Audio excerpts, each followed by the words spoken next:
everybody, it's Dana with Engadget. I am here with the Samsung Ativ Book 9 2014 edition. And for those of you who think that's a mouthful, it is kind of a mouthful.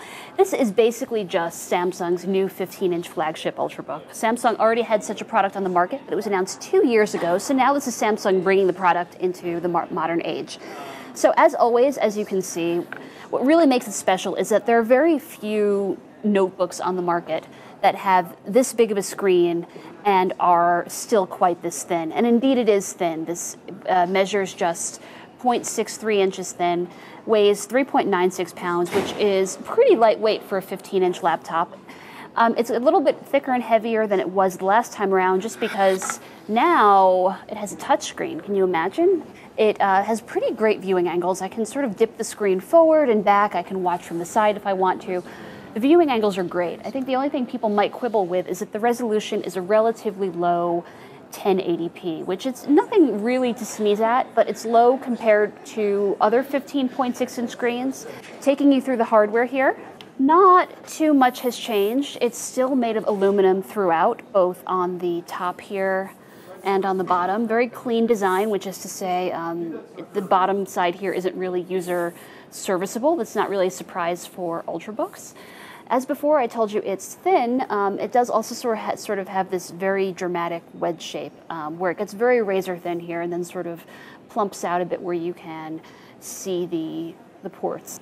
And then you'll have a few more on this side. The plus side is that the trackpad is actually fairly responsive for a Windows laptop.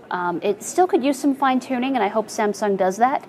But I had a pretty easy time using the trackpad. And ditto for the keyboard. The keys are a little bit shallow here, as they are on most Ultrabooks, but I had a pretty easy time typing out the brunt of the review on this very laptop here. Moving on to performance, this has all of the components you would expect of a typical Ultrabook. So it starts with a Core i5 ultra low voltage processor. You can go up to Core i7. Starts with a 128 gigabyte SSD, goes up to 256 gigabytes. 8 gigs of RAM. The performance is in line, if not slightly faster than other notebooks in its class. As we're continuing our tour here, you might notice these twin speakers on either side of the bottom edge, and they're small enough that you may have missed them the first time, but actually they promise really big sound, and I'm not even just talking volume, I'm also talking the quality of the audio.